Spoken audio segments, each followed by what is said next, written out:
happy you're here. Today we're going to answer one of the most controversial questions, or hopefully answer, in the pizza world. Does pineapple belong on pizza? I believe it does. When I was 13, I found myself in a Chuck E. Cheese. I still don't know how I got there. And I had pineapple and Canadian bacon pizza for the first time, and it was amazing.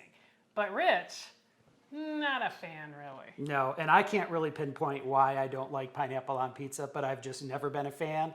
And I think it's the whole tomato sauce, pineapple, acid on acid thing that does it in for me.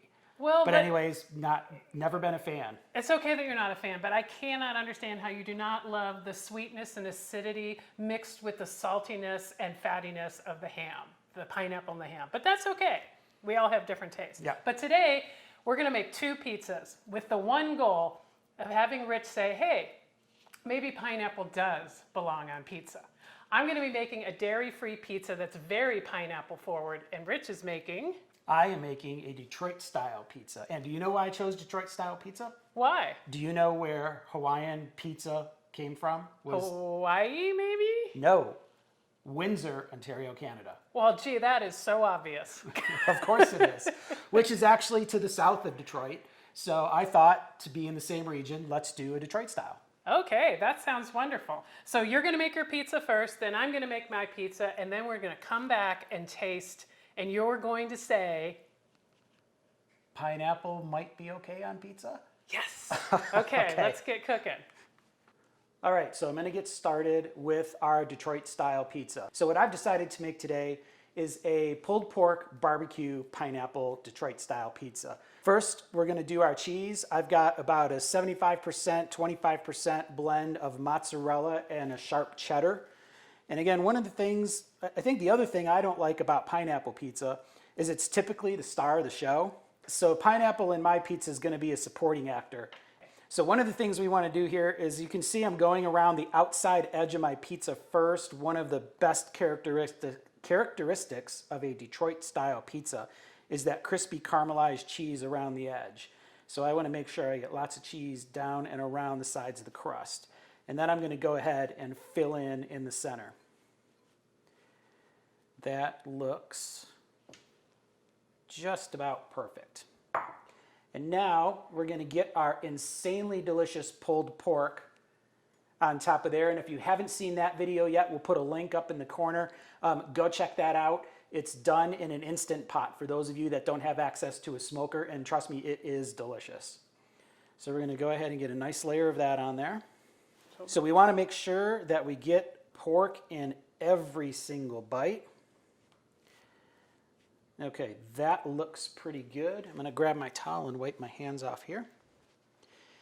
And now, our supporting actor, pineapple. And I want to mention that I took this pineapple out to the outdoor grill and put a nice little char on it. You can probably see some of the crispy edges on there. Just wanted to bring more flavor to the party, which is always good. So we've got a nice grilled pineapple we're putting on here.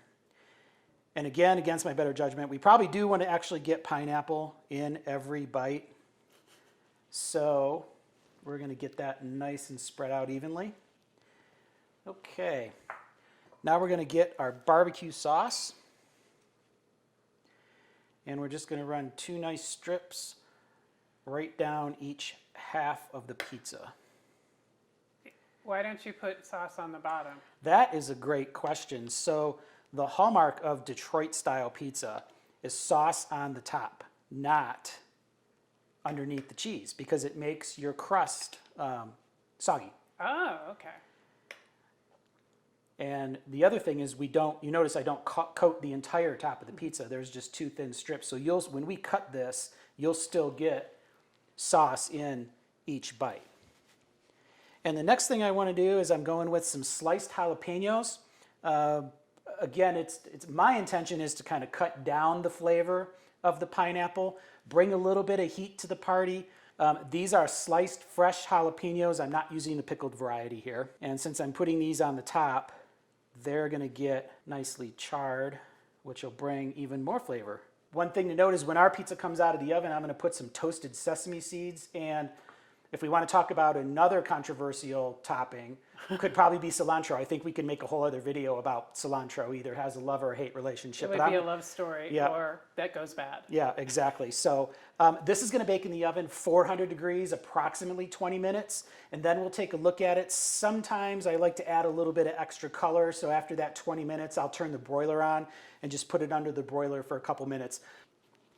Okay, I am so excited to make my pizza. I know Rich is going to love it. Well, at least I hope he does. So I'm dairy-free, and every pizza I make is dairy-free. Now you would think, okay, no big deal, just pull the cheese off or put some, dairy-free cheese on there and you got a great pizza.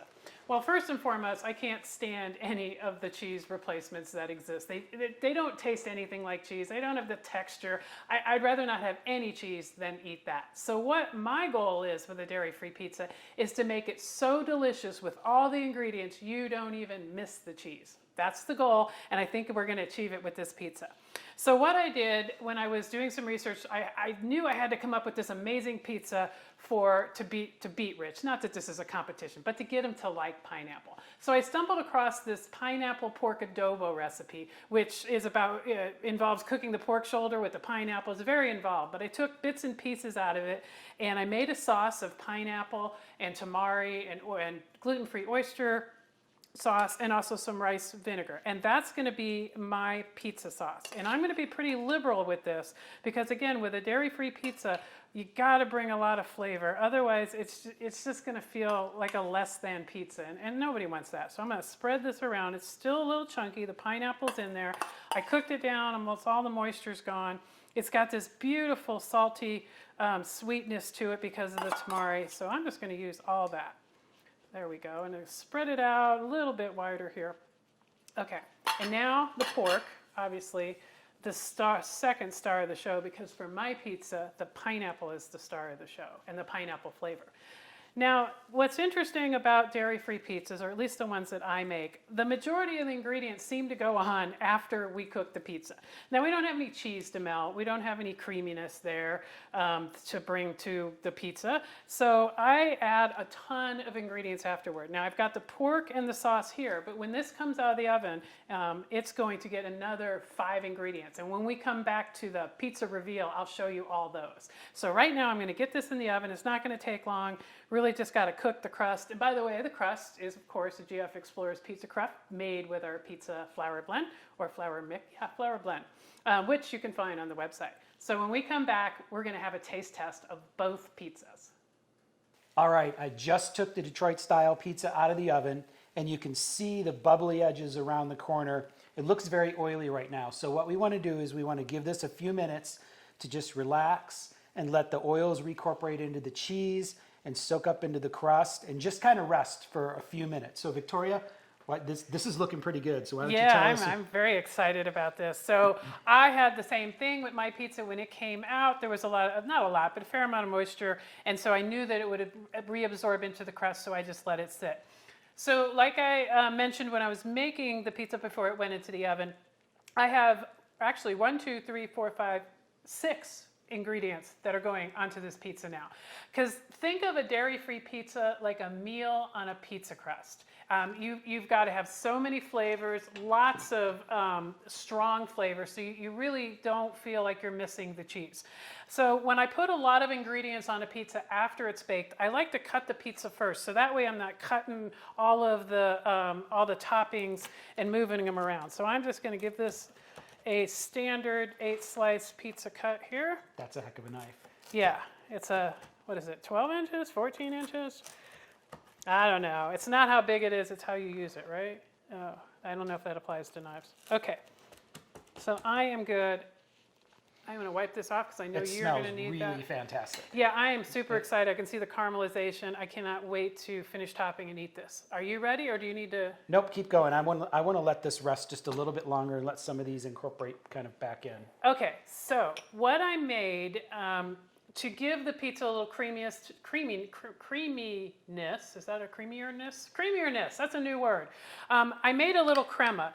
It's with tofutti sour cream, some mayonnaise, some sriracha, and some tamari. Because I wanted to have that creamy mouthfeel when you bite into the pizza. And the pineapple sauce that's on here has a little bit of tofutti in there too. So I'm going to just drizzle this on, and you can put as much or as little as you want. I'm going to put a fair amount because I know this is going to make it just so much better. And also, it's gonna give something all these other toppings to stick to. It's gonna make it easier. Okay, a little bit more. Okay, yeah, I think we're good there. And I have some green onions. Now, there's a lot of onions on this because I do love onions. There's onions in the pineapple sauce. There's green onions. Gonna do a little cilantro, the other controversial ingredient. Which I like cilantro, but sometimes I hate cilantro. I have a love-hate relationship with cilantro. I'm usually a fan. I love cilantro. And I'm going to do some sesame seeds, because why not? I do love, I don't like a lot of seeds, but I do love sesame seeds. Now, I see you have another container of pineapple there. I do. Are you going to put more pineapple, or? I don't know yet. I am going to put, I have frizzled onions. So this is three different types of onions that are on this pizza. I wanted a crunch factor, and I love frizzled onions, which is so easy to make. Just coat them with a little flour and fry them up on the stovetop. You don't need a deep fryer. I'm going to put a lot of these on here because I love them a lot. Now the extra pineapple, I think, like I said, it's going to be a game day decision. We're at game day, so it's going to be a first bite decision. My gut tells me that there's enough pineapple flavor on here, but I leave it open for, hey, I might want some fresh charred pineapple flavor. So I'm going to take a bite, see what it tastes like, and then determine if I need more pineapple. Okay, can I go ahead and get my Detroit Yeah, go. out of here? Yeah, and then we'll eat. And then we can try them all together. Yes, So I'm the one excited. thing you're going to want to do is get yourself a really stiff spatula, because we've got nice caramelized burnt cheese around the edges here, and we kind of break that off the sides of the pan. I'm going to grab a towel because this pan is still really hot. And you can kind of hear that crunch of that cheese. That lets you know that we got a nice caramelized edge.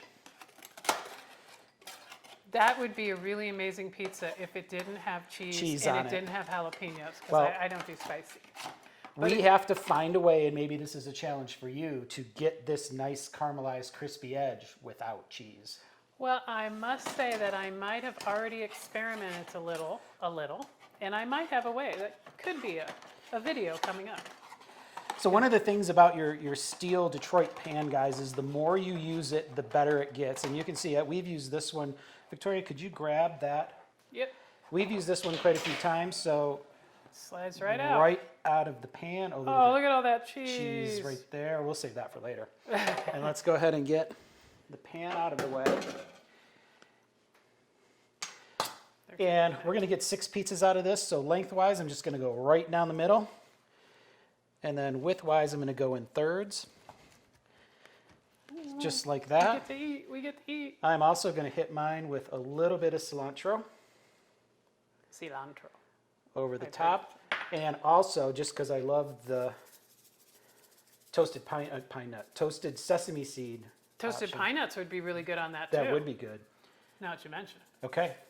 Okay, I'm gonna grab a piece of mine. And Okay, that's, I'm gonna try it. You obviously want a piece. Okay, I'm going in. This is not gonna be not messy. Oh, God. Oh, God. That is so freaking good. the depth of flavor Oh, you have on that slow cook sauce that you did. oh, I'm sorry. I just keep groaning. That is so good. Okay, so let's try. Does it need more pineapple? Because in my opinion, you can't get enough pineapple. So this is the charred pineapple from the grill. If I can grab a piece, I'll put a little bit more. That's a lot though. So let's try this bite here. Now, from my perspective, I think it has plenty of pineapple on it, but really the depth of flavor that you have in that sauce, Oh, and then the crema brings a really nice creaminess to it, yeah. I will say you absolutely do not miss cheese on this pizza whatsoever. No, I don't. There's And- so much flavor. okay. So my verdict, and you may have a different verdict because if you really, really like pineapple, you may want more. But I don't think the extra pineapple topping actually brings anything to the pizza. I think it's great the way it is. This is so. I'm just going to keep shoving this in my face. Talk about your pizza. It's really fantastic. Excellent work. Thank Again, you. you do not miss the cheese on that pizza. So one of the things I didn't mention when I assembled my Detroit, style pizza is I completely forgot the sliced red onions. We didn't even put them over here in my mise en place, which is why mise en place is so important. So right before I went into the oven, you can see I threw some sliced red onions on there to really complete my pizza. So what we have is we have mozzarella and sharp cheddar cheese, the insanely delicious pressure cooker pulled pork, our homemade barbecue sauce, and then pineapple, the grilled pineapple, sliced jalapenos, and red onion. So we can pull this. You can see all the moisture that was originally on the top here is incorporated right back into the pizza. We got this really lovely, hopefully you can see that. That looks so nice good. Crispy end. And there is no shortage of toppings, that's for sure. So do you always take your first bite on the edge? So because, well, normally I would, and if you notice, I took an end piece. You're a corner guy. I'm a corner guy for sure. But I'm going to get this nice piece right here with big piece of pineapple, and I want to get all the flavors first before I get the caramelized cheese. Okay. You're going to love the pineapple. I have a feeling. Wow. So pineapple works way better with barbecue sauce Than red sauce. than tomato sauce. So that was your barrier to entry here. I really think so. All of these flavors go together. It's interesting how different both pizzas are with very similar toppings. We both have pork, we both have pineapple, completely different flavor profiles, both completely, absolutely delicious. Now I'm going to go in. We both have cilantro, we both have sesame seeds. Now I'm going to go in for my crispy edge. We both have onions. I might have 3 different onions. Okay, I've got to eat another piece. One of the things I want to point out about this, what makes this pizza so amazing is this. When I made the sauce, I really cooked it down. And so I don't know if you can see, but the sauce actually caramelized a little bit more when we baked the pizza. And it gives a really great mouthfeel as well as just an explosion of taste. You get the pineapple, and then you get the saltiness from the tamari, and then you get the flavors from the oyster sauce, and then there's onion and garlic there too. So oh my God, this is you really can so taste, amazing. I think that's one of the things that's interesting about both pizzas is you really do taste all of the flavors individually. Together, they're amazing. But you can taste all of the components in each pizza, and I think that's what's really wonderful. And that's what I feel is depth of flavor, when you can taste the components that are in your final product. Now, was my pizza easy to make? No, it wasn't just about topping. I had to make a sauce, I had to make a crema. But when you're dairy-free, easy just isn't in the vocabulary anymore. I mean, it could be, but you're not eating at your best, I feel. You're eating a little less than. So to me, this was worth it, and I would make this again. I can't wait to get past this pandemicness, have people over, and make this pizza. Oh my God, our friends are going to lose their stuff. I know you want to hear me say it. Okay, yeah, please, please, please. But pineapple as a supporting character is delicious. What about as the star? It's the star. I don't even know if it's the star in that pizza, but either way, there is a place for pineapple on pizza. Just know, can we please not do pineapple and Canadian bacon? Okay, I might, because I find that good, but I'd probably add some more stuff just to make it a little bit more interesting. So yes, done the right way, pineapple on pizza is good, right? Be creative with it. Don't think of conventions. Nice job on your pizza. Cheers. Thank you. Cheers. Thank you so much for watching. Please subscribe and enable notifications. Follow us on Instagram, Facebook. Check out our website. And until next time, happy eating. We'll see you next time. Thanks.